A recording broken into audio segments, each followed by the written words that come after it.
आप सभी को मेरा प्रणाम। आप सबका स्वागत है आज के इस वीडियो में।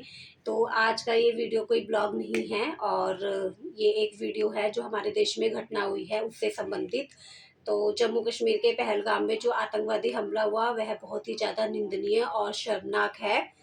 तो बोलते हैं कि आतंकवाद का कोई भी धर्म नहीं होता, लेकिन मैं यही कहूँगी कि अगर धर्म ना होता आतंकवाद का तो क्या पूछ पूछ कर हिंदू भाइयों को टारगेट किया जाता। सभी हिंदू भाइयों को टारगेट किया गया और उनको मौत के घाट उतारा गया। उनका क्या गलती थी? सभी निर्दोष थे वो, बस उनकी गलती यही थी कि वो हिंदू थे। तो यहाँ पर चमोली जी भी बैठे हैं मेरे साथ में, हम दोनों इसी बारे में बात कर रहे थे अभी। तो चलिए पूछते हैं उनको भी कि क्या कुछ विचार है उनके इस बारे में। तो क्या कहना चाहेंगे आप, ये जो जम्मू कश्मीर में आतंकवादी हमला हुआ? कहना क्या है, कहने के लिए तो कुछ भी नहीं रह गया है हमारे पास।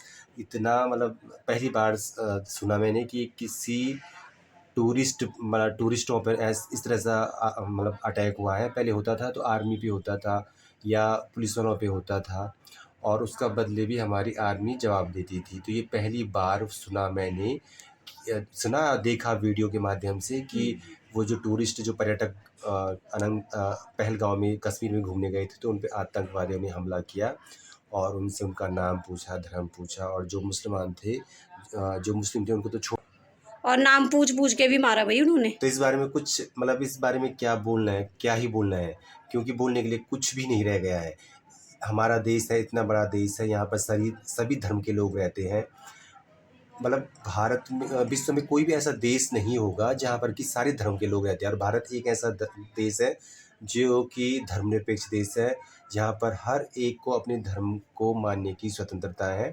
पर फिर भी ये जो आतंकवादी हैं वो हमारा जो भाईचारा है उसको हट मिटाने के लिए कि ये आपस में लड़े, हिंदू हिंदू मुस्लिम करके इस तरह से लड़ाने के चक्कर में इन्होंने प्रत्येक जो वहाँ पर टूरिस्ट गए हुए थे और उनको टारगेट किया। और पहली बार ही हुआ ऐसा कि किसी टूरिस्ट प्लेस पर टूरिस्टों पर मतलब आतंकवादियों ने इस प्रकार हत्या मतलब आक्रमण किया और प्रत्येक का नाम पूछ पूछ करके कि वो हिंदू है या क्या है। अगर वो मुस्लिम थे तो उनको छोड़ दिया और जो हिंदू थे उनको एक एक करके मार दिया। और जानबूझ के किया इन्होंने ऐसा कि केवल जो मेल थे, जो पुरुष थे उनको ही मारा और लेडीजों को बोला कि जाओ और हम तुम्हें छोड़ते हैं और तुम अपनी सरकार से कहना कि ऐसा ऐसा हुआ है। तो बहुत ही निंदनीय है, बहुत ही शर्मनाक है।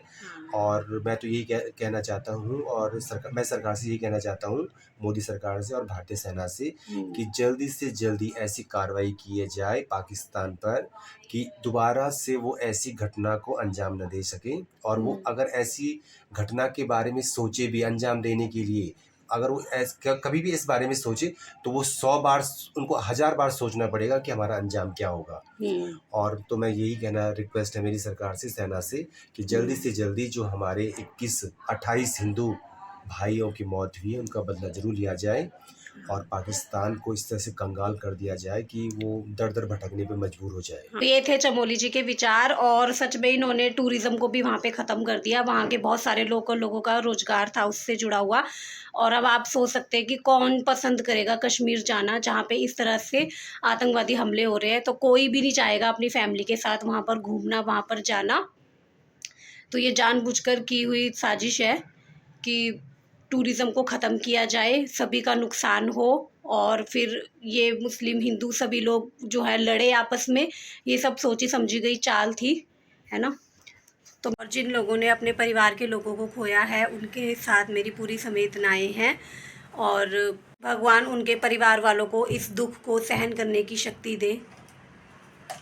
मैं सरकार से भी यही रिक्वेस्ट करूंगी कि अब निंदा करने से कुछ नहीं होगा, हमें इंसाफ चाहिए और बदला चाहिए। कठोर से कठोर कार्रवाई इन आतंकवादियों के खिलाफ होनी चाहिए और आतंकवाद को जड़ से ख़त्म किया जाए। आतंकवाद को जड़ से ख़त्म किया जाए तभी हमारा देश सुरक्षित होगा।